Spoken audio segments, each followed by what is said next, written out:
So now that we once again have started the recording mid-stream, we haven't missed anything important though, so that's okay. And actually, while he's getting started, I'm going to go get my vape, because shit be getting real, y'all. Unprecedented in our modern history, and what we do now will impact not only our lives, but the lives of our kids, grandchildren, future generations, and whether the planet itself survives. I'm here in Omaha because the time to act is now. The time to fight back is now. Literally just a foot. It's not like I needed to walk. The bad news is that, in my view, and I have some knowledge and experience in this as a U.S. Senator, Trumpism will not be defeated by politicians inside the D.C. Beltway. That is not going to happen. It will be defeated by millions of Americans in Nebraska, in Iowa, in Vermont, and all over this country. Step away for 1 fucking second and I missed what he just said. Level like we are doing tonight, in a movement which says no to oligarchy, no to authoritarianism, no to kleptocracy, no to massive cuts in programs that the working class desperately needs, and no to huge tax breaks for the billionaires and the 1%. And that, my friends, is why we're here in Omaha tonight. So let me tell you what, in my view, is going on in our country today. First, we are rapidly moving toward an oligarchic form of society in which a handful of multi-billionaires not only have... And for any... So yeah, that is 100% true. So anybody trying to say, like, let's look at what an oligarchy is in the first place. Define oligarchy. Oligarchy. So government by a few, especially by a small faction of persons or families, those making up such a government, a state governed by a few persons. Now, we have the veneer, which is actually a French word that means to come, so venir, and yet we are using it as, like, what do we use it? I used it in the correct context, I know I did. Veneer. Please don't say it in French. Is to come and is... Okay, so also Spanish, apparently. And is used to indicate but. So, venir bien, no. So, in English. I don't fucking know. So, we have the veneer of a fucking big-ass government, which has all these people in it. You have fucking... You have, like, your senators, you have your House of Representatives, you have your shadow president, your Elons and everything. But behind closed doors, what do you really have? So there's actually some stats I want to show you. And let's see if I can find it. I don't know if I went over this in a previous stream, but I saw someone else going over it. Let's see, what is it? What was it? Policy impacts. Wait, policy changes based on wealth. I don't know. Who maybe...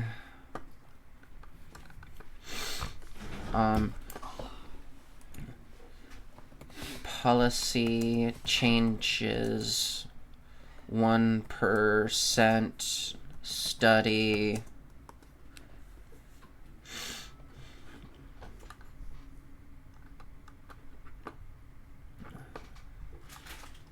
fuck, where are you? I feel like I went over this on stream already, but I'm trying to... The policy of the 1%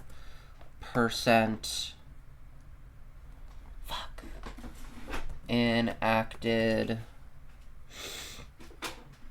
more often than of the bottom. I don't know.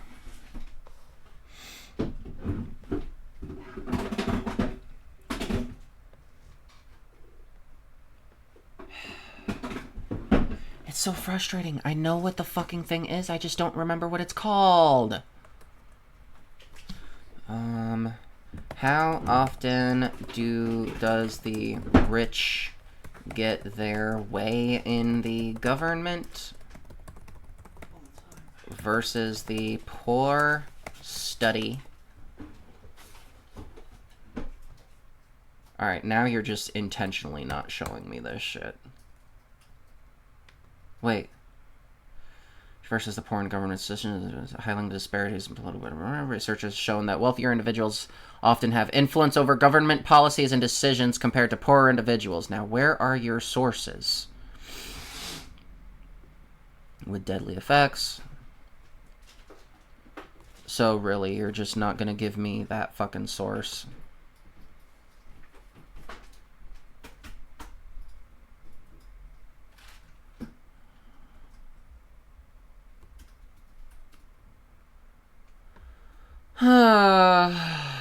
Fuck. It's even more frustrating. Wait. Economic and political inequality are deeply intertwined. Wealthier individuals and corporations have more resources to lobby, donate to political campaigns, and influence. A study by Martin Gillens and Benjamin Page, published 2014, found that economic elites and organized groups representing business interests have substantial independent impacts on U.S. government policy. Now your family income matters more than your own ability.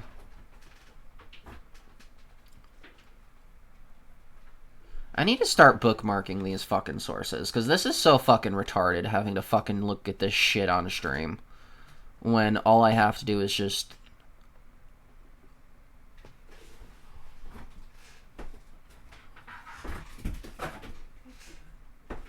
No. Unless it's Brave's shitty-ass fucking browser. Let's go back to amazing, superior, awesome Google. Let's see. Policy changes in the U.S. Wait. Does the rich...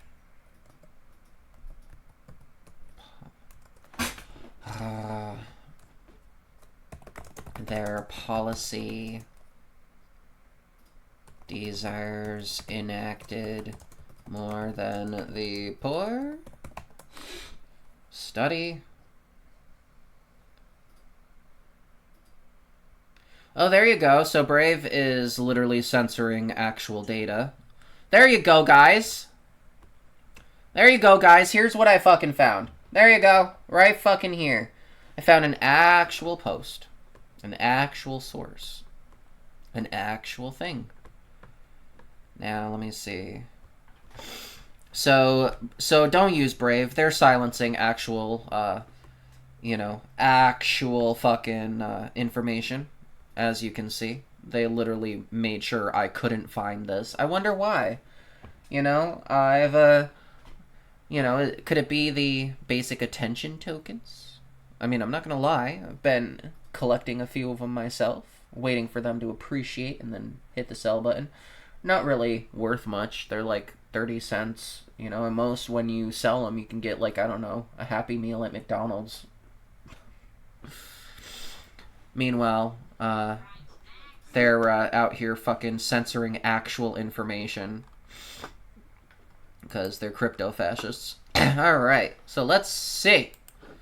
You won't be shocked to learn that wealthy people get the policies they want from government more often than those of low or moderate means. Nor will you be surprised that organized special interests, the kinds of groups that send lobbyists to Washington to advance pro-business agendas, have an impact. But at least if you've been watching your old Frank Capra movies, you might think these tendencies can be overcome, or at least partially offset, by the power of the people, the ordinary voter. Without those support, no one can reach high office in America.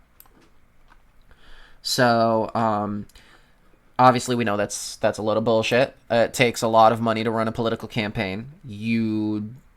If you're a janitor working part-time at a Walmart, or you're pushing carts for fucking, I don't know, Target, you're not, should I say, you're not running a fucking political campaign. Even Even a legislator who sympathizes with or has sold his political soul to the rich and powerful, you might think, has to take into account the policy preferences of the ordinary voter. You might think that, but according to research by an eminent political scientist presented at the University of Minnesota's Humphreys School, you would be wrong. Whether or not a proposed change in government policy is favored by the majority of Americans matters not a whit in leading to the adoption of such policies. Princeton professor Martin Gillens has concluded. On the other hand, the support of a proposed policy change by wealthy Americans or by organized lobbies matters quite a few wits. Gillens and co-author Benjamin Page have written a paper detailing these results, so let's take a look at those. Let's see.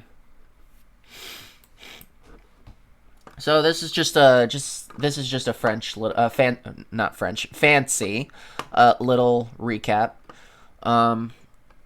Each of 4 theoretical traditions in the study of American politics, which can be characterized as theories of majoritarian electoral democracy, economic elite domination, and 2 types of interest group pluralism. Majoritarian pluralism and biased pluralism offers different predictions about which sets of actors have how much influence over public policy. Average citizens, economic elites, aka our oligarchs, the American oligarchs, and organized interest groups, mass-based or business-oriented. A great deal of empirical research speaks to the policy influence of one or another set of actors, but until recently it's not been possible to test these contrasting theoretical predictions against each other within a single statistical model. We report on an effort to do so using a unique data set that includes measures of the key variables for 1,779 policy issues. Literally 3 from the legendary number 1776. So let's see, what do they, is this the one that has the, because I know one of the posts, it probably isn't one of these 2, but one of them had a chart, an actual... Oh, here we go. Here we go. I think this was the one we were going over, whatever I think it was, if I went over it on stream. Or maybe I just read it on my free time. I don't remember. If that's the case, then hell, fuck it. We can... If we didn't go over it before, then we're going over it for the first time. If we did go over it before, then fuck it, it's a recap. So, average citizen, as you can see, flatline. Economic elites, just line go up. Bada bang, bada boom. Line go the fuck up. And interest groups, line go up. Yeah, so average citizens, that's you and me. Economic elites, ooh, line go up. And once again, line go the fuck up. So yeah, this is. I can also, I'm gonna go ahead and actually link it on my Blue Sky. So feel free to go to my Blue Sky, give it a follow, and you can actually look at the data yourself. So I'm gonna go ahead. I think I'm gonna go ahead and shorten that link though. Here we are. Shorten. Copy. So, the truth on whether or not the will of the average voter matters. Now, I'm very curious, but I want to see how that compares to a place like Russia.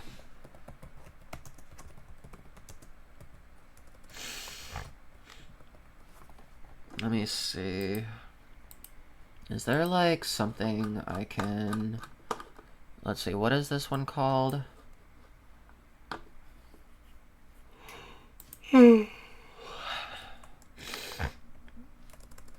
Policy preferences enacted into law. Wait, no, passed into law. Russia. Comparison. rich versus poor.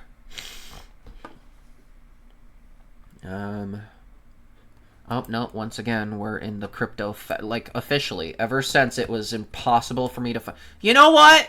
Fuck it! Give me 1 second. I'm changing my default browser, because... Not my default browser, my default, where I do my search, because Brave is ass. I can't believe it took me... It was a pain in the ass to find the study I was looking for, but then I found it easily on Google. Let's see. History, favorites.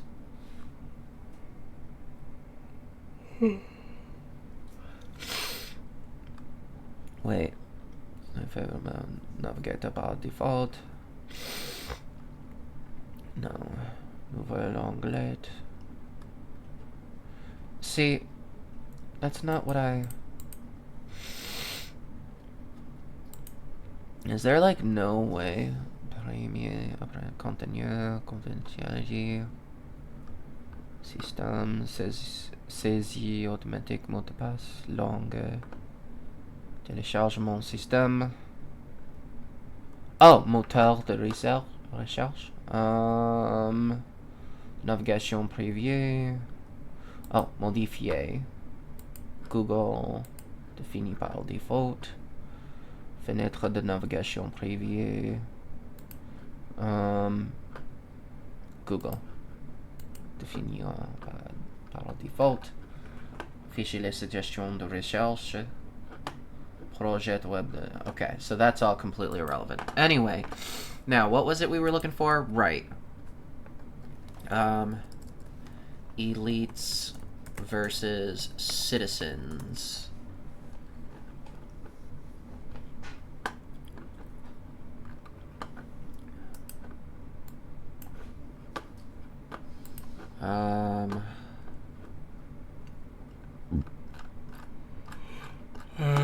That I can't really...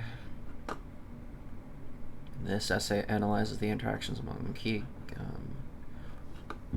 So if I had to determine, like, the main difference between, say, Russian oligarchy and American oligarchy is, at least with, say, American oligarchy, they have so little respect for us and our feelings that they're willing to just do it in our faces. At least in Russia, they know what they're doing is wrong. They know that oppressing their queer population is literally Hitlerian and probably should result in some actual physical punishment, like going to their favorite Russian prisons. You know, if you're gonna engage in that level of suppression of people who are just different, you know,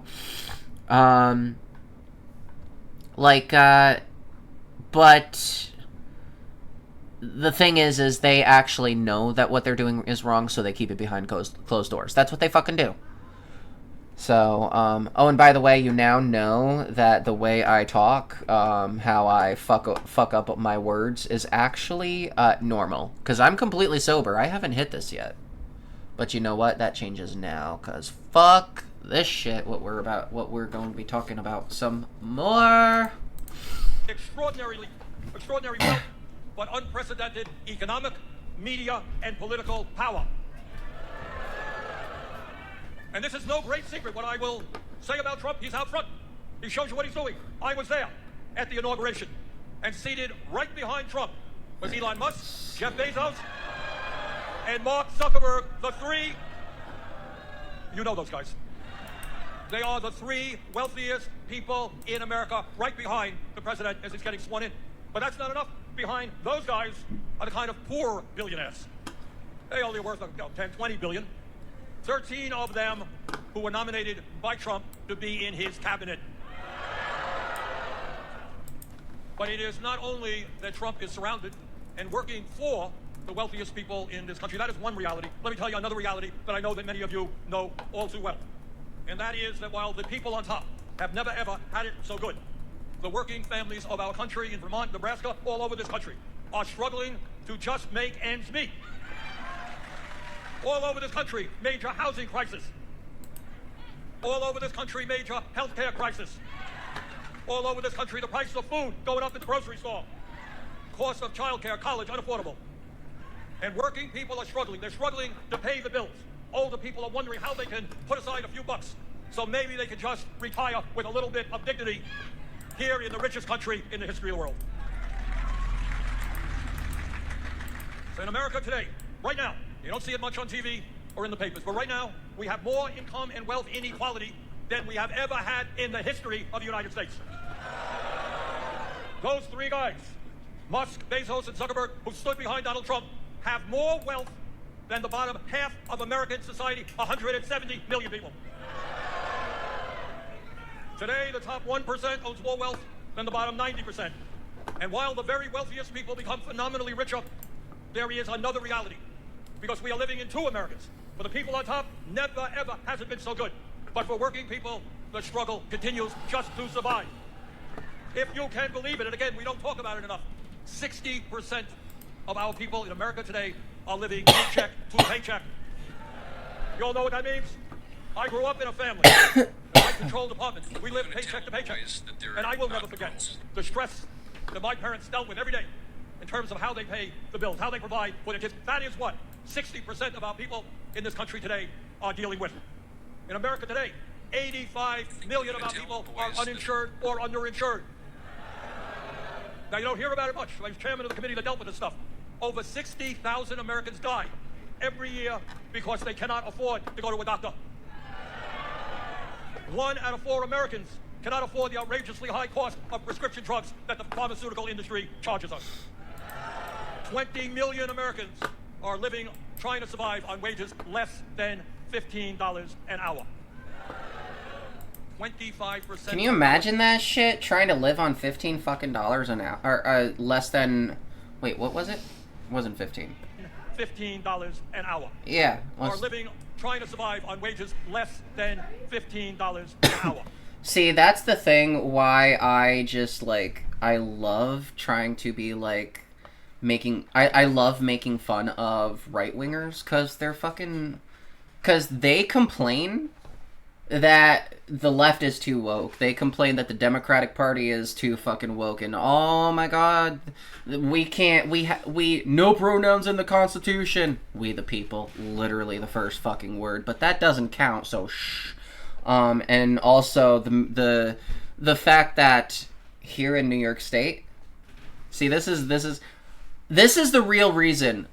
I feel like I gotta clip this part out of the video. So, alright. So, 23, we'll say 2315.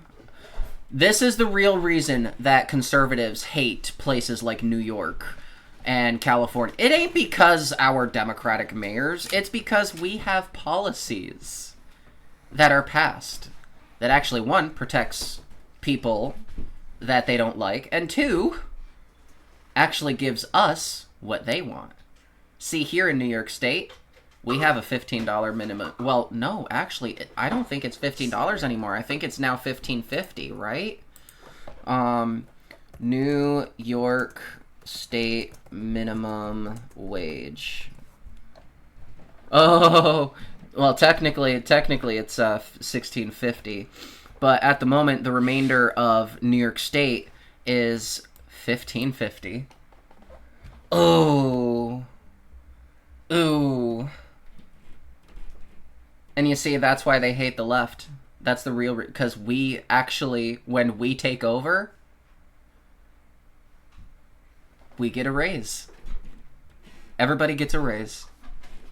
And they know it, and they'll never get that benefit because they're too blinded by their hatred of trans people, their hatred of black people, their refusal to let women have the right to, to control their own bodies. You know?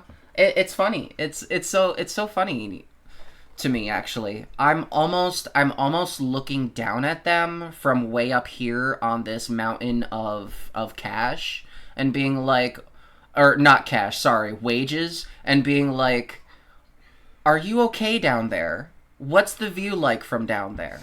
We have $15.50. and you hate us because queer people have rights.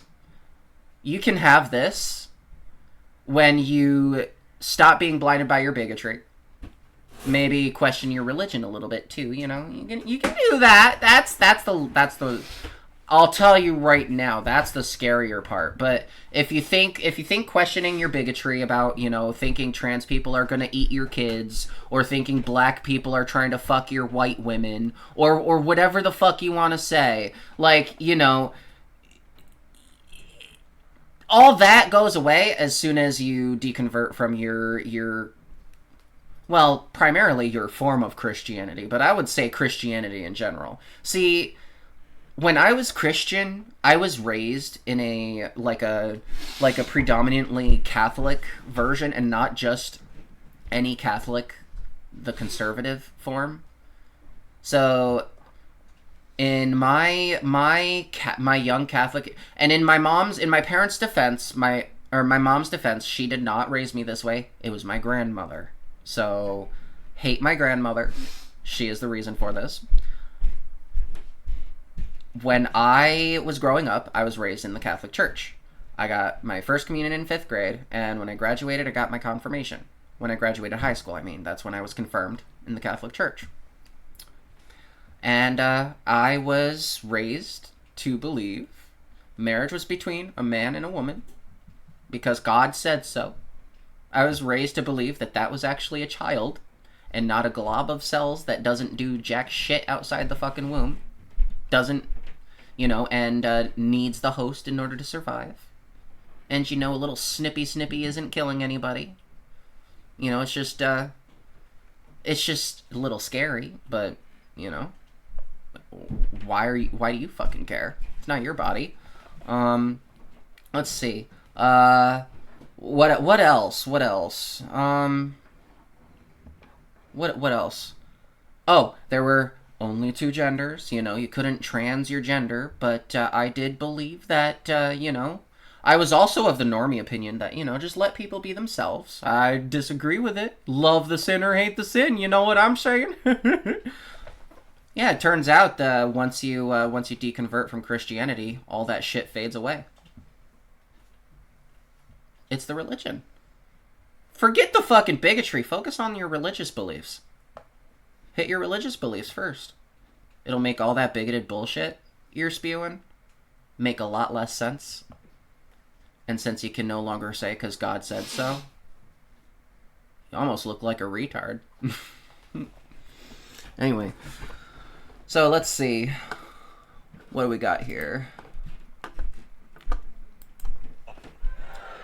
I've noticed I dropped that word twice on this stream. I'll try to dull my language a little bit. I'll say regard this time. I'll start saying regarded instead of, you know. 25% of our senior citizens are trying to live on incomes of $15,000 a year or less. You're welcome to join us. So, you know, just take care of that religion first.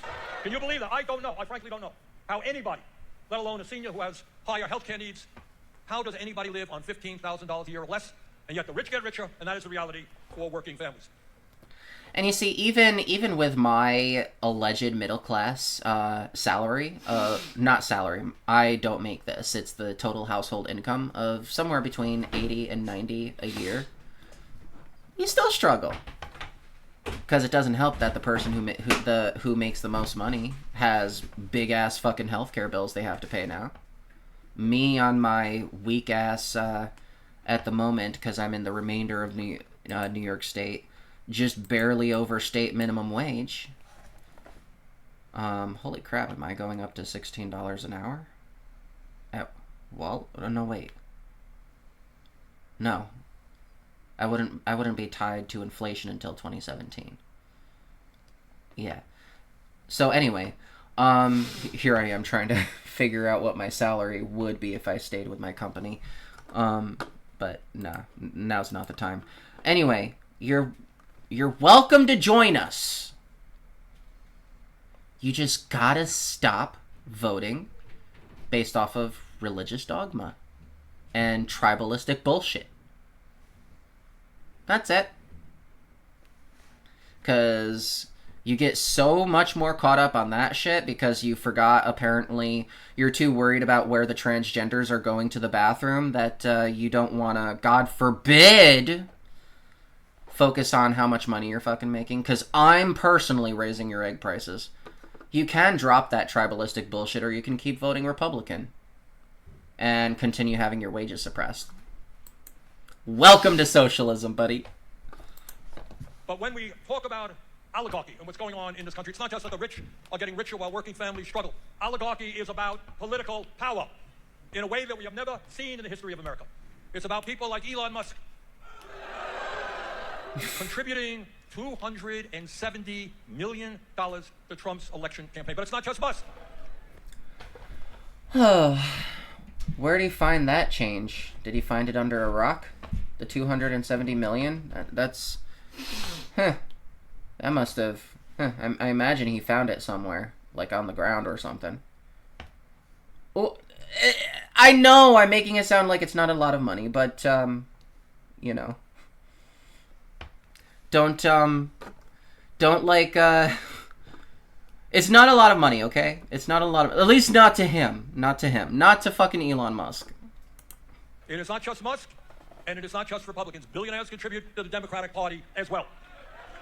And that is why, if we're going to restore democracy to this country, we got to get rid of the Citizens United Supreme Court decision.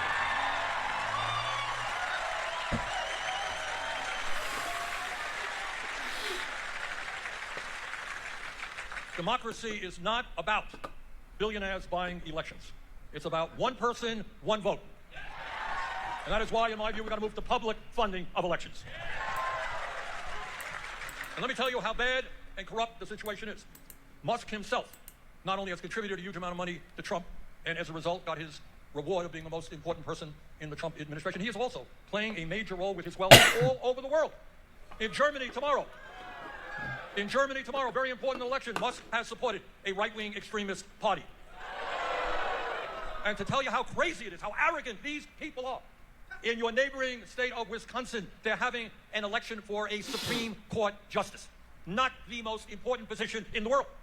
But it appears that one of the candidates believes that a woman has the right to control her own body. And if you can believe it, Elon Musk is getting involved in that campaign to defeat that candidate. So let's be clear. When we are taking on Trumpism, we are taking on oligarchy. Yeah, so that's 100%. Like, we already looked at the stats. Like, where is it? Where the fuck is it? Fuck, I'm high as shit. I need to put this damn thing down. Oh my god. History.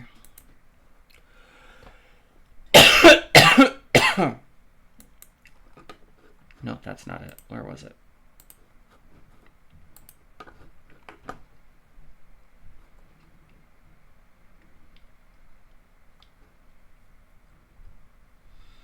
I think, was it this one? Yep. Shit. Where were they? They were all the way down here. Fuck. No. A little further. A little further. Here. There you go. Average citizens. Line. Flat line. Economic elites. Preferences. Line go up. You know how good that feeling is when the line go up. Interest group alignments. Up and at 'em. So, And you know, lately, I have been remembering. I remember both what I learned in probably the 6th grade, but also every year in a city called Virgins, Vermont, I go to the Memorial Day parade. It's a beautiful event. And every year we go up on the platform, and the people who do the parade bring up some high school kid to read Abraham Lincoln's speech at Gettysburg. Okay? And let me tell you what that speech was about and how important it is today. There is Lincoln in Gettysburg, days after this terrible, terrible battle. Thousands of people, soldiers died in order to end the horror of slavery. And Lincoln looks out on that field, and he honors those who gave their lives, and he says, and I quote, that we here highly resolve that these dead shall not have died in vain, that this nation under God shall have a new birth of freedom, and that government of the people by the people, for the people, shall not perish from the earth. Yeah. That is something Bernie would say. That's what people, brave men and women, for 250 years fought and died for. That is how we became. Who the fuck is holding this phone? And they say, how come ordinary people can vote, can elect their leaders? Why can't we? You see how it's shaking so much? Right now is to fulfill Lincoln's vision of a government of the people, by the people, for the people, and not a government of the Maybe someone's holding the phone. Maybe that's what's going on. By the billionaires and for the billionaires. That we will not allow to happen.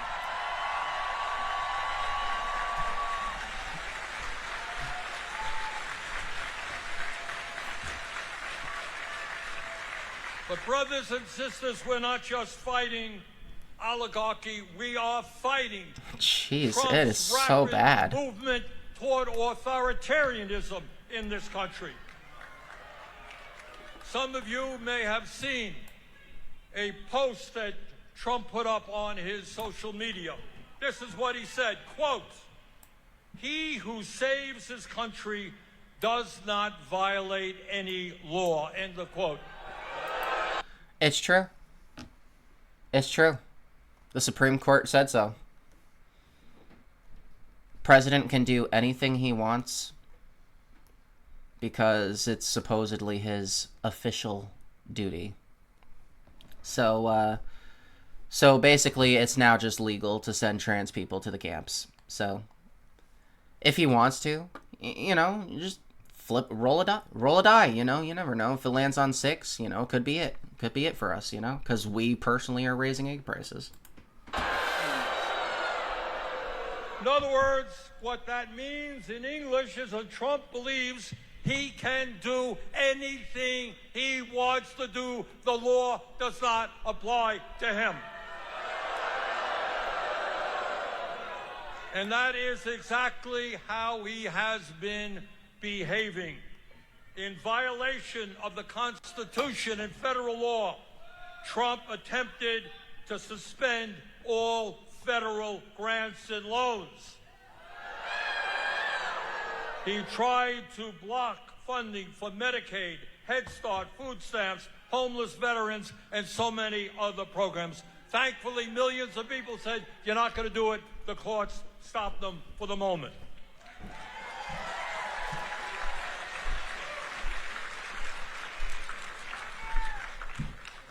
He has eviscerated major agencies like USAID. My face when it turns out that USAID was not sending anything to Gaza, to Hamas, but was actually sending it to... what was it? Our politicians are so fucking dishonest, I'm telling you. Trump... no, wait. U.S. aid... I can't believe I'm actually Googling this. Was send... Why is this a conversation?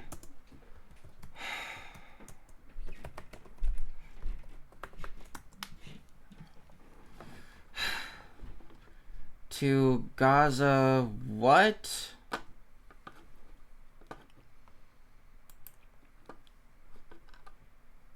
What, like, it's like Gaza something in southern Africa. So, wait, where?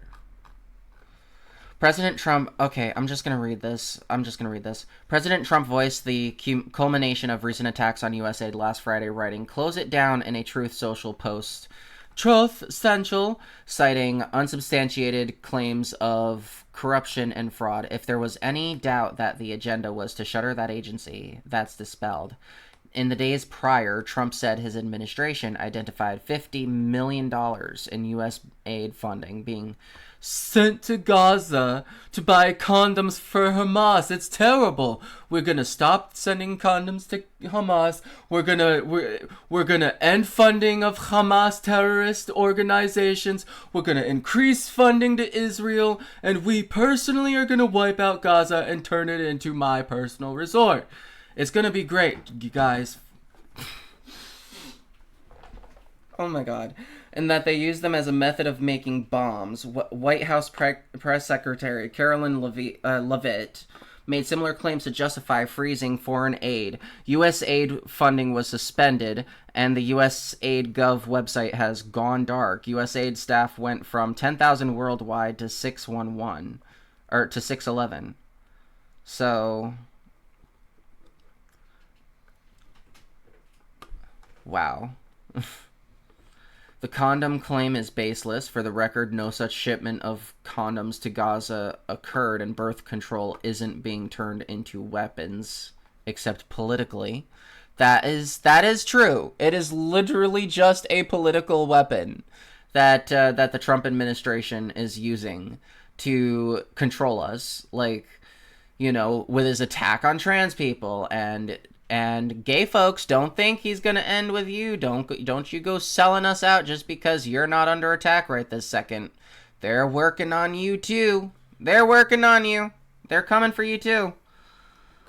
Trump appeared, let's see, the condom claim is baseless. Trump appeared to be referring to a USAID grant of $68 million to the International Medical Corporation, which provides life-saving care at 2 hospitals in Gaza. Not a penny of the grant was used for condoms or family planning, nor did any of the contraceptive and condom shipments the Biden administration funded worldwide total in fiscal 2023 go to Gaza. In fact, in the previous 3 years under Biden, USAID did not spend any money on condoms anywhere in the Middle East. There was 1 shipment of contraceptive pills and injectables costing a total of $46,000 to Jordan.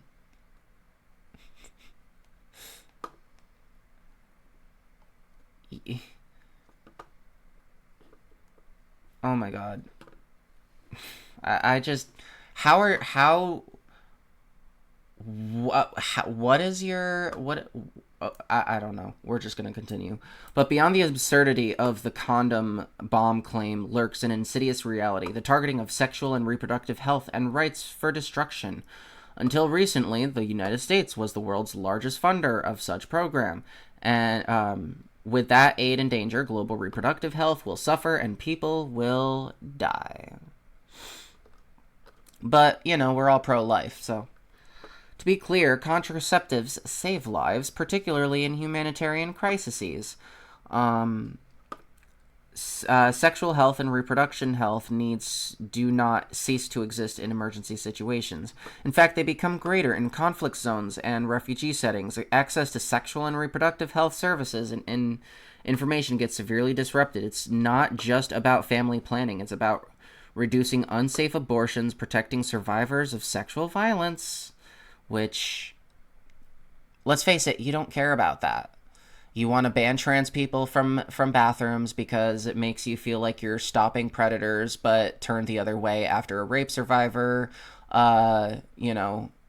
gets pregnant at the age of 12 and is forced to carry that child to term, or 10 and have to leave the country or the state for an abortion. You would literally look the other way. See, those are actual real cases. I can look them up if you don't believe me. Or you can actually go look them up yourself.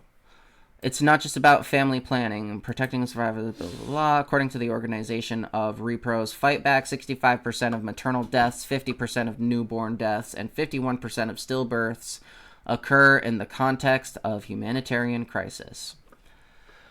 Gaza is no exception. UNICEF and the United Nations Population Fund estimate that nearly 20,000 babies were born in Gaza during the first 105 days of the conflict and continue to be born at an estimated rate of 180 deliveries per day, often in unimaginable conditions without proper medical care. Gaza's rates of newborn deaths, miscarriages, and stillbirths are extremely high.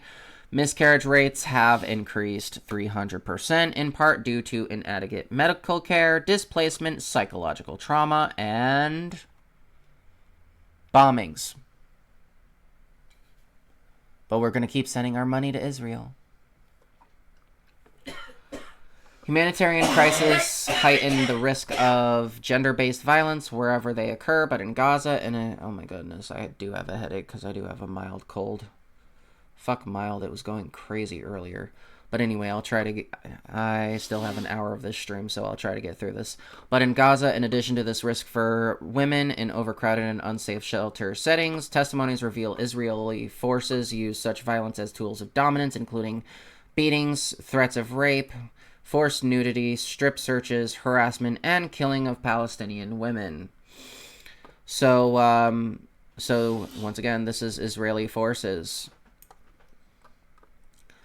A United Nations Special Rapporteur on Violence Against Women and Girls, Reem Assalem, has warned of an unfolding genocide and its impact on women and girls since November.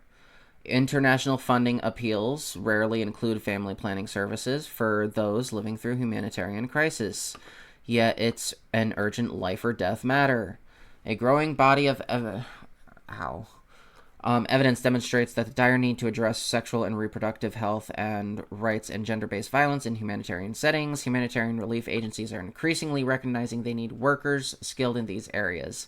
Functioning resources, supply chains, and proper data collection and management, robust, responsive s3x and GBV programs are crucial from the onset of a crisis. And in this regard, yes, even condoms are important and save lives. The repros Fight Back states fulfilling the unmet need for contraception would cause a 29% reduction in global maternal mortality, as well as reduce the spread of sexually transmitted infections and prevent unintended pregnancies. So, but there's that word right there, unintended pregnancies. The right loves that. They love it. They love it no matter what age it happens to. You can literally be a 12-year-old in Texas, just like the case I mentioned. You could literally be a 10-year-old in Ohio, which was the case that I was mentioning of the 10-year-old example I gave. You know, there are actually real examples of policies that are resulting in predatory behavior being essentially normalized from their side. And they're too worried about where trans people are going to the bathroom. It's so fucking... It's such LDE, like, you know, that's little dick energy for those who don't know. Women and girls, including those who are displaced, have a right to bodily autonomy and self-determination. But by shutting down USAID and belittling s3x with his condoms as bombs claim, Trump is fueling the perilous idea that s3x and GBV programs are wasteful, suspect, and a kind of cynical punchline. But, I don't know. Did it say the actual place? Fuck.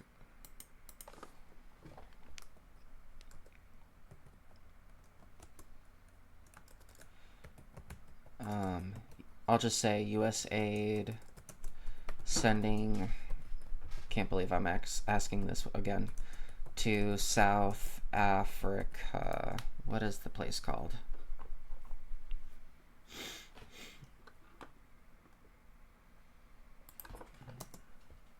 Was it South Africa?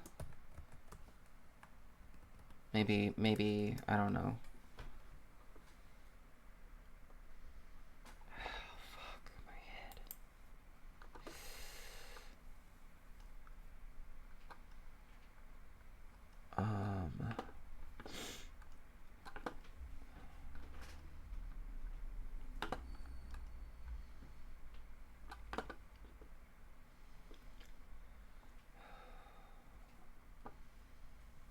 God, my fucking head hurts. Fuck. Contractor in Gaza.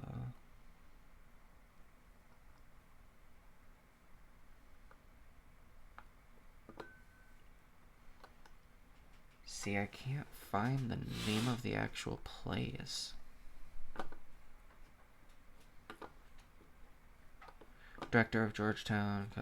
After doing some, it seems clear to me there was no $50 million mischaracterization. This is total garbage. So we're all the way.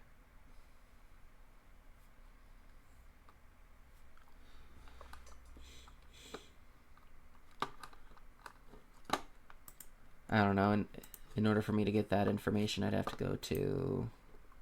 Oh, let's see. Go back.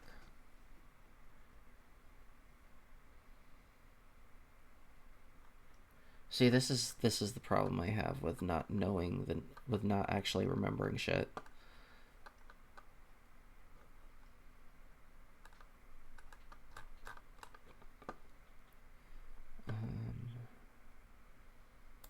Maybe Al Jazeera would say where they were.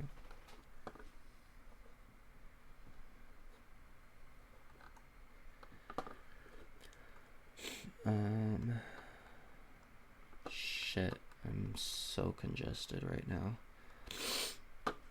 Carolyn Vitt.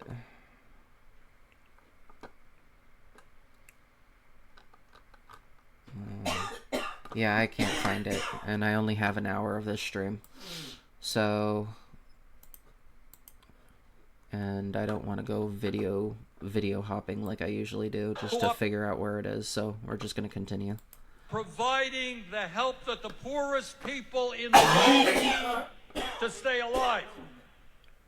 So the richest people in the world are saying to the poorest people in the world, the United States is not there for you. That is a disgrace. They have eviscerated the Consumer Safety Protection Board, which has helped ordinary Americans gain billions and billions of dollars from the illegal actions of banks and corporations. Yeah, so that's a big one. See, the Consumer Financial Protection Bureau actually helped me out as well. So basically what they have done for me was I was in the middle of fighting Citizens Bank, their online thing called Citizens, NA, I guess. And it was an online high-yield savings account. And I put my money in there, but then what happened was my cat ended up being... He almost looked like he got, like, physically assaulted. Because I don't want to say by who, because I don't want to, bring up... let's just leave it. But basically, I brought my cat to the vet, and I needed the money. And, oh my god, the fucking... It's still very stressful to me. Anyway, so I brought my cat to the vet because he was in such bad shape, and I had a feeling I knew who it was, but I didn't want to press them on it. I didn't want to press them on it. I think it was shortly after. I don't remember why, what happened, what was even the cause, but I needed access to my savings account money. That was for sure. And so just as I got $200 in there, this was before I had anything, I tried to pull all my money back out, and they fucking locked my account. I could not get my fucking money out. And yeah, no, I fought with them for about a week, 2 weeks. I literally ended up having to get paid, get my paycheck, and waiting to set the appointment because they were not letting me have my fucking money. So I reached out to the Consumer Financial Protection Bureau, and they said some things. All I know is I got a call back from someone from I forget what her position was, but she said that I could have my money, but I have to pull it back into one specific account. So, there you go. By this time, the wounds on my cat have healed up, so I'm glad I took pictures, but they weren't enough. And so I basically spent $75, you know, bringing a couple hundred with me in case there was a need for any medication or anything I might need. And yeah, no, that's my boy, that's my son, and I didn't get taken seriously. I was not happy, so I haven't been to that vet since, and I don't even know who to go to. So, I'm reaching. I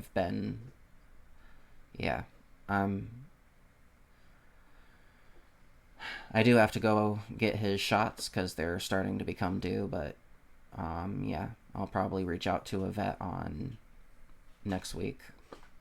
So, but yeah, so that fight with the Consumer Financial Protection Bureau, being able to retrieve my money, that was very beneficial to me. So, I know that was so dark. I went into a really serious, like, talk about something that happened to my cat. And oh my god, that is way different than the tone I usually make for this show.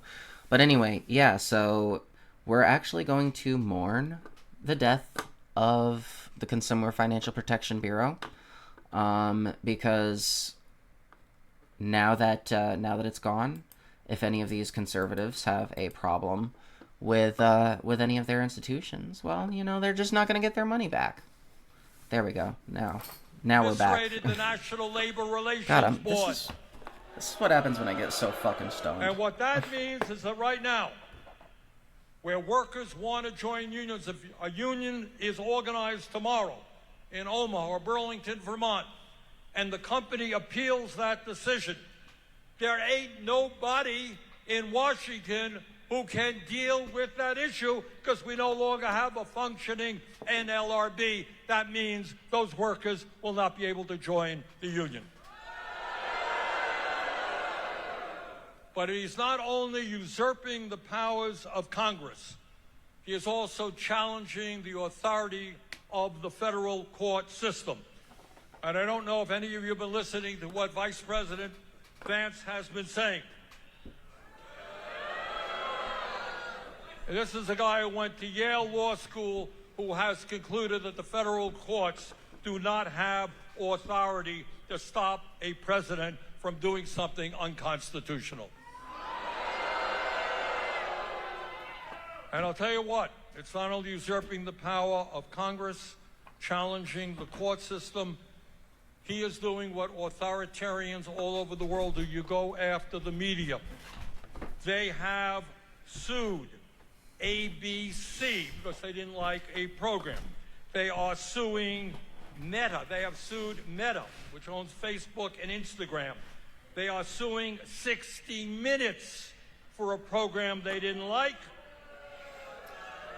Yeah, I think, so who did he say it was? It was Trump? Which owns Facebook and Instagram.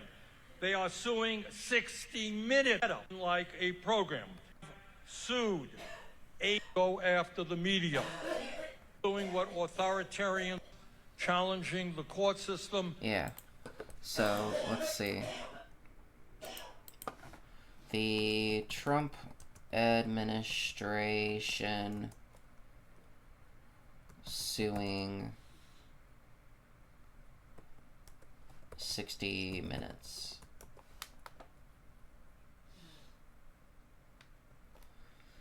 Yep. Yeah, that looks about right. When was this? February 8th. You know, the time when you're not allowed to do that because you're a public official. So now whatever people say about you, it's their right to say it. But you know, gotta make sure you you let everybody know that dissent will not be tolerated, and that if you even dare oppose me, I will make you pay for it.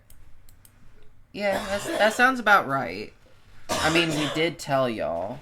Problem is, I think y'all actually liked that. You like crackdowns on dissent. You've always been authoritarian. We've seen you. We see you all the time. He is doing what authoritarians all over the world do. You go after the media. They have sued ABC because they didn't like a program. They are suing Meta. They have sued. And the other thing, the other reason that I am here this evening is not just our great fear of oligarchy, authoritarianism, the big lie that comes out of Trump's mouth every day. But you didn't know this, that Ukraine started the war. Okay? Everybody in the world knows that Putin started the war except Donald Trump.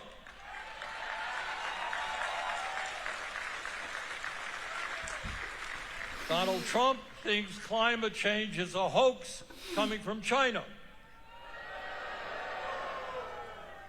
Trump thinks that January 6th insurrection was a love fest. Bunch of hippies spreading the love. But what we are dealing with is even more than that right now. And one of the reasons I am here is that the Republican leadership, if you can believe it, is working on what they call in Washington a reconciliation bill. I'm not quite sure what that means, but it's a big bill. In Trump's idea, it is a beautiful bill. So if Trump thinks it's a beautiful bill, watch out. That's true. And what?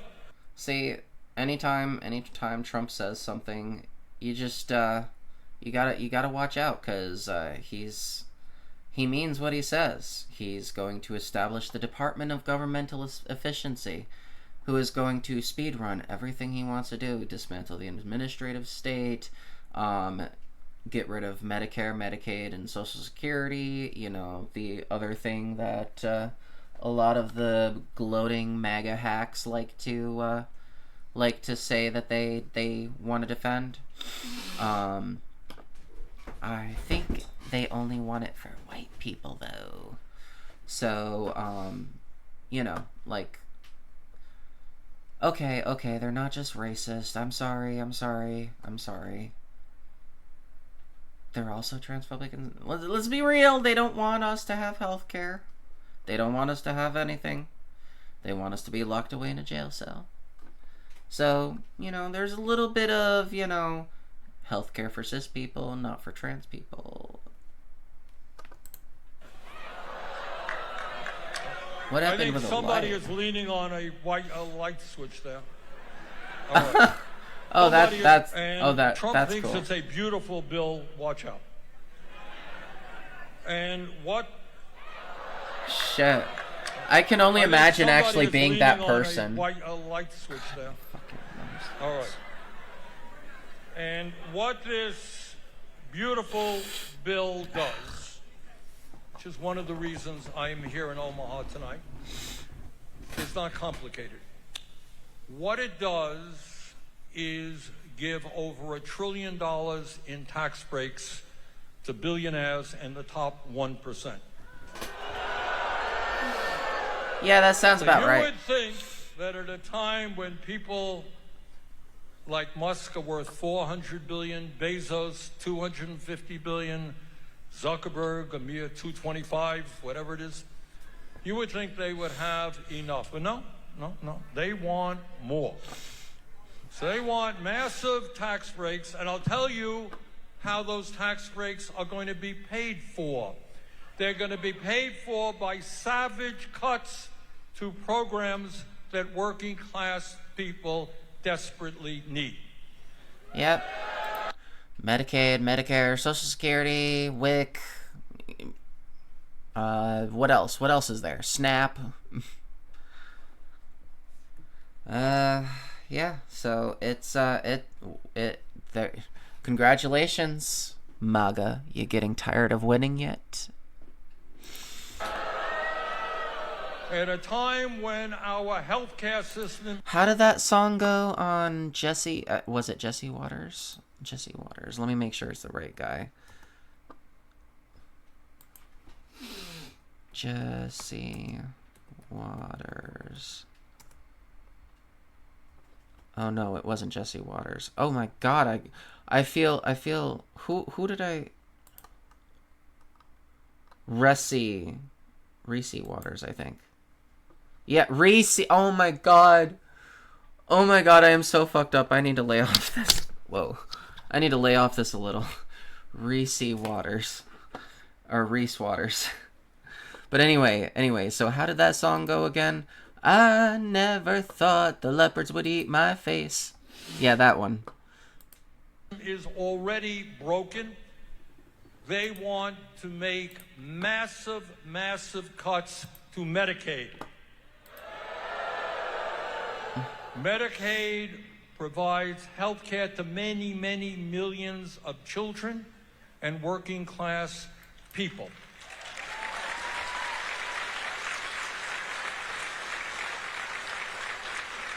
What many people do not know is that Medicaid also provides a substantial sum of money to help people who go into nursing homes. So we got a nursing home crisis in America. You cut Medicaid, there'll be a lot of...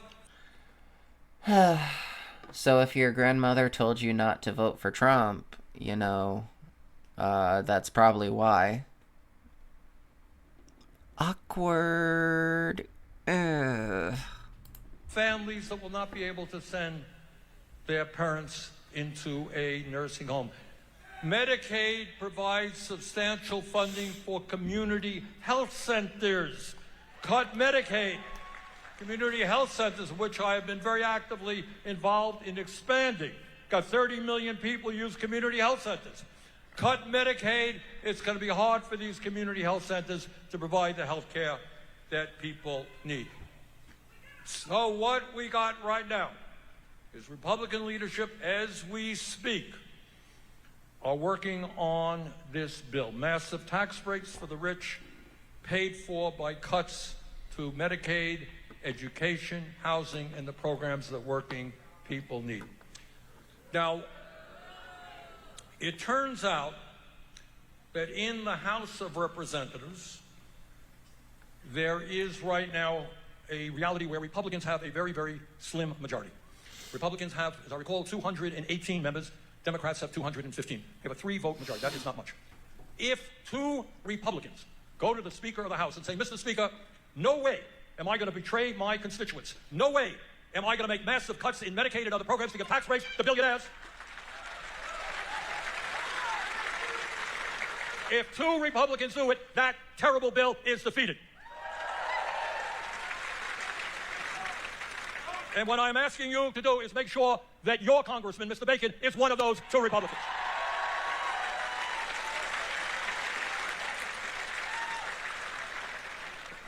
And tomorrow I'll be bringing that same message. I will be bringing it all over the country. We can beat that bill.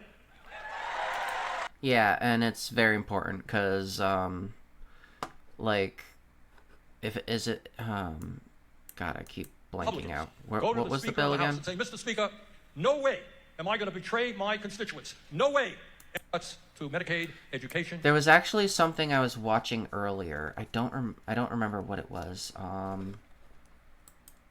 Or listening to earlier. But wait, this was 3 days ago.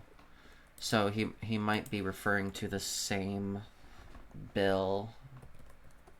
House debates. Vote on government funding bill. Oh yeah. Okay.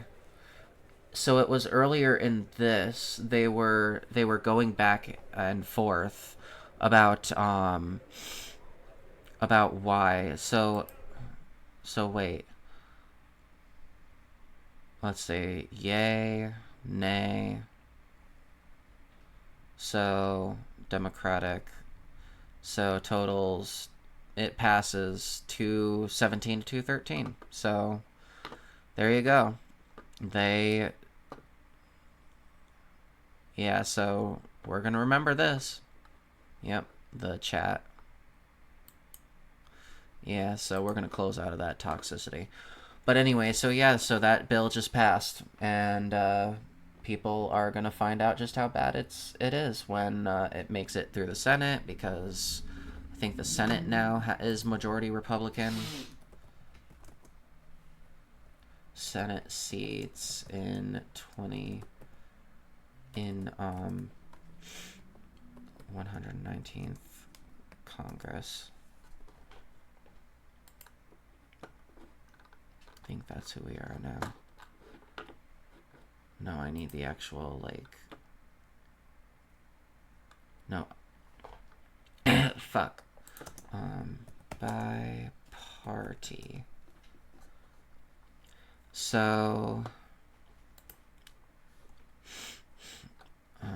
Senate majority, Republican members, 100 senators, 435 representatives, 6 non-voting delegates. So yeah.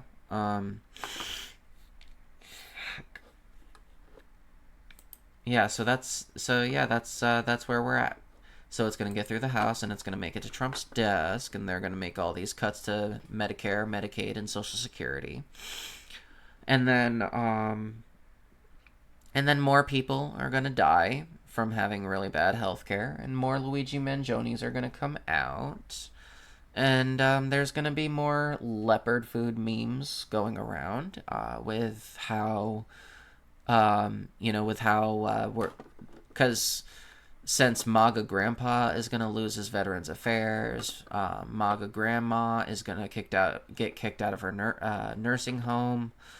MAGA Mother is going to have her SNAP taken away and her WIC. You know what I mean? It's just, there's going to be a lot of leopard food. There's going to be enough leopard food for all leopards in every area of the world. So we should get the leopards, get them all, get all the leopards. It's gonna be a feast. Housing and the programs that working people need. Now, it turns out that in the House of Representatives, there is right now a reality where Republicans have a very, very slim majority. Republicans have, as I recall, 218 members. Democrats have 215. They have a 3-vote majority. That is not much. If 2 Republicans go to the Speaker of the House and say, Mr. Speaker, no way am I going to betray my constituents? No way am I going to make massive cuts in Medicaid and other programs to give tax breaks to billionaires. If 2 Republicans do it, that terrible bill is defeated. And yet, what was it? What was it again? What did it win by? Because, like I said, this was about 3 or 4 days ago. It says 3, but that usually means over 3. So let's see. So where was it again? It won by how many points? How many votes?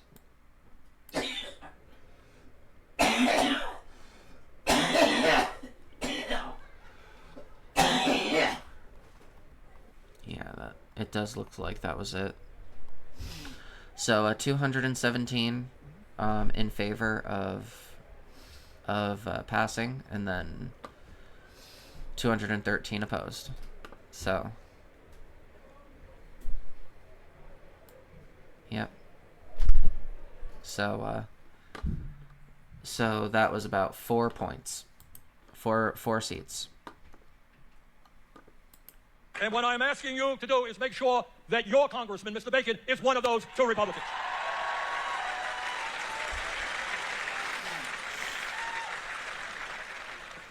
And tomorrow I'll be bringing that same message. I will be bringing it all over. We can beat that bill.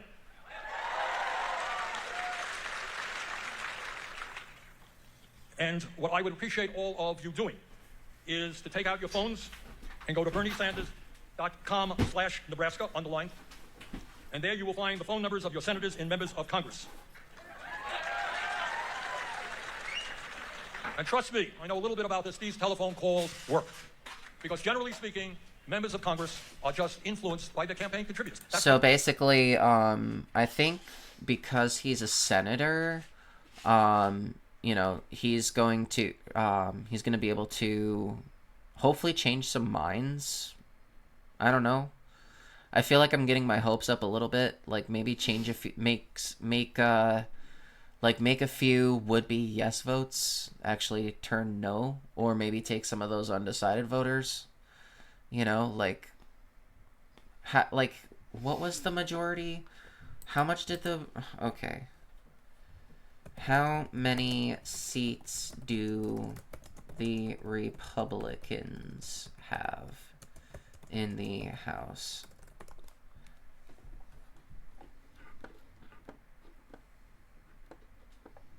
Party divisions. So there's 218 Republicans and 215 Democrats. So let's say, I don't know, I feel like I'm being highly conservative with this. Let's take off 5 per party just for like people who abstain, or is that a vote, right? That is what they do. How do senators vote on bills? Or wait, how do senators cast their votes? Yay or nay? Okay.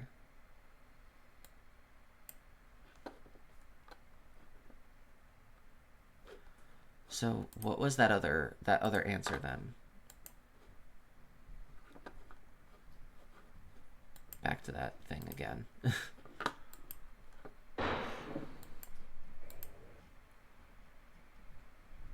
Yay, nay, pres, envy. So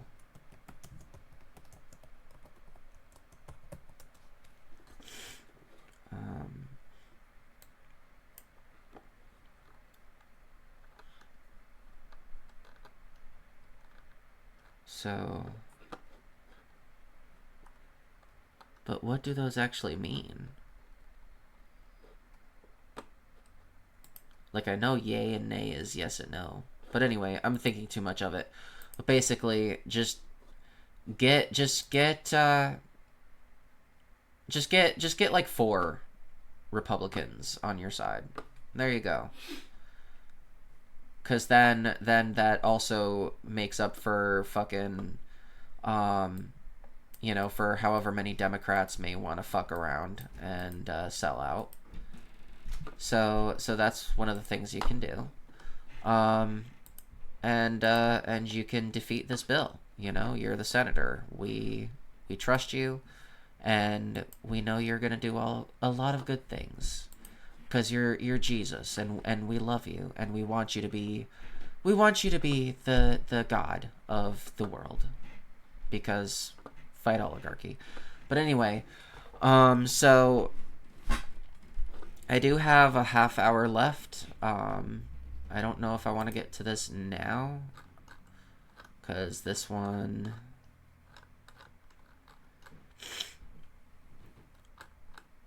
yeah, I'll get to this one. So let's go ahead. Federal prisons prep to move trans inmates as early as this week. The Bureau of Prisons is pushing ahead with plans to move transgender inmates out of prisons that align with their gender identity and into facilities correlating to their sex at birth. The move could happen this week, according to federal inmates and a source familiar with the policy who spoke with NPR, on condition of anonymity due to fear of reprisal. This would mean transgender women currently housed in women's facilities would be moved to men's facilities and vice versa. It's expected that the moves will impact trans inmates regardless of whether they've received gender transition surgery of any kind. So this would mean that even a transgender woman who has had her bottom surgery, she now officially has a vagina. She gets sent to this men's prison, and now they have, it's literally just an excuse to get close to women in prison. You can't get laid because you're stuck behind bars. So you got to try to masculinize certain women and strip them of their dignity, and in this case literally, and then easy access. That's how that works. That's what that's for. It's designed to give inmates a way to get their dicks off, but still being able to prey on women. That's what they want to do. The BOP revealed in recent court documents that 90... This would mean transgender women currently housed in women's facilities would be moved to men's facilities and vice versa. It's expected that the moves will impact... I did read that part. That 99% of trans women in BOP custody are currently housed in men's facilities. In fact, as of February 20th, the BOP had 2198, so 2,198 transgender inmates within the federal prison system. Of those people, 22 trans women are currently housed in women's facilities, and 1 trans man is living in a men's facility, according to a court filing from Rick Stover, the BOP's senior deputy assistant director of the Designation and Sentence Computation Center. The BOP had not responded to NPR's previous request for information on how many individuals in federal custody are housed in prisons according to their birth, sex, versus their gender identity. The agency's website has since, of course, predictably, removed references to its trans population, because in order to get away with this, you got to deny that it's even a problem. So this is a very small number of people who are at a significant enough risk in male facilities or had other reasons why BOP had previously allowed them to move into female facilities, which goes to just the cruelty of this effort, said Kara Jensen, an attorney representing the trans women fighting the BOP's efforts to move them.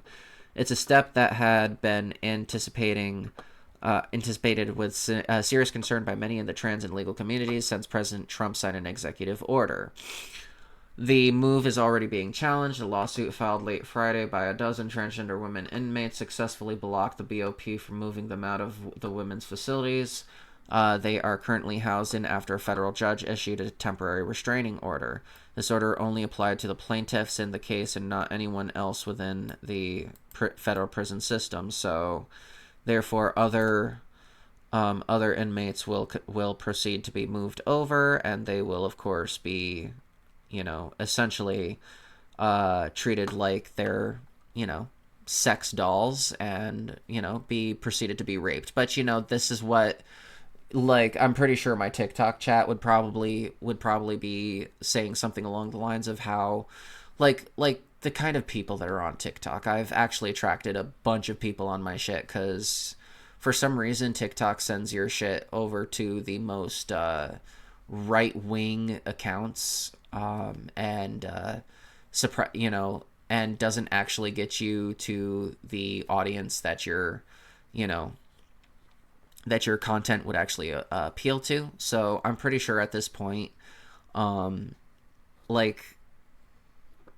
anyone who were to watch, if I were to post a short on TikTok about this, the whole comment section would just be riddled of people being like, good, she deserves it, while they would be using, they'd be using he, him pronouns, obviously. I hope, they get raped every single, that's the kind of shit that would be, and it's crazy. That's literally what they want. Remember, they would literally defend 10-year-olds and 12-year-olds being forced to carry rape babies. They're predators. They want access to vulnerable women. And one of the ways they would do that is deny trans women our womanhood and then bring us into facilities to where we would be sexually assaulted and taken advantage of. And then, of course, you have situations where you have, men just being completely disgusting and trying to actually get with you on the street because, hey, you're trans, so maybe, yes, you're a woman. I mean, yes, you're a yes, you have that thing, but you're a woman, so there's plausible deniability there. It's technically not gay, which is very disgusting that they would actually use that excuse to try to get with you. And it's like this is true story. This is all shit that I've been through. I've been through shit like this, and it's just they want to be able to prey on us. And if society doesn't know we exist or care that we exist, then it makes it very easy to hide the horrors of what you're actually doing to people. So, let's see.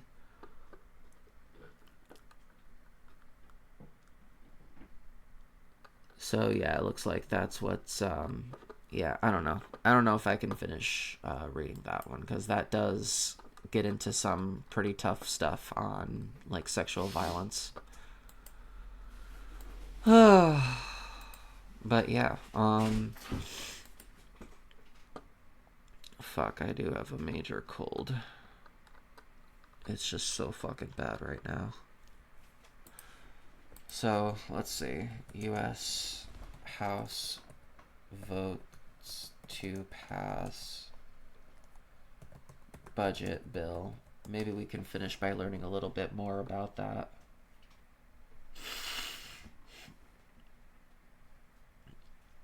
But it's already...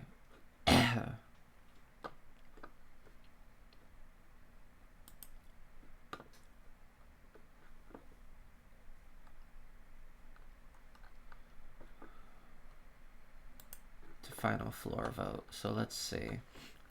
The House Republican approach to President Donald Trump's sweeping domestic policy agenda moved a step closer to approval after Republicans stayed united on a test vote, setting up a possible final floor vote Tuesday evening. Okay. So, wait, when was this? This was the, okay, so yeah, this is today. Okay. So this wasn't the actual vote? Is that what's going on? A Trump-backed fiscal blueprint still faces tough odds on final adoption, with a handful of conservatives hardliners demanding it get rewritten to guarantee deeper spending cuts. Speaker Mike Johnson can only afford one GOP defection on a party line vote if all members are voting. But clearly the procedural hurdle was still a victory for Johnson, who made public and private appeals to holdouts with concerns about the underlying budget measure. The final vote was 217 to 211. One Republican, Dan Crenshaw of Texas, and 4 Democrats did not vote. So, of fucking course. So, the whipping for the final budget vote was underway as lawmakers voted Tuesday afternoon, an effort that included the president. Representative Tim Burchett walked into the chamber while talking on the phone with Trump, continuing a conversation that appeared to begin in Johnson's office. "Thank you, Mr. President," he was overheard saying. He confirmed to a reporter that it was Trump. When the call wrapped, Burchett had handed the phone back to Johnson in the back of the House chamber. God damn. It's fucking cold. Johnson separately held an extended conversation with 2 key GOP holdouts on the floor, Representative Warren Davidson of Ohio and Thomas Macy of Kentucky. The afternoon vote on a ruling set up floor consideration of the budget measure was helped along because it also set up votes on 2 energy-related Congressional Review Act measures that have broad Republican support. Johnson hopes to push the fiscal blueprint through the House on Tuesday evening. Adopting the budget measure is a key step towards passing the big, beautiful bill that Trump and the top House Republicans have called for, one that includes border security, tax, and energy provisions that the president campaigned on. So,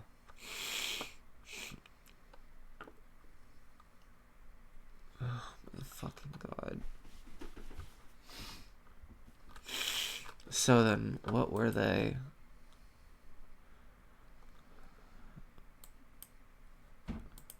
Yeah.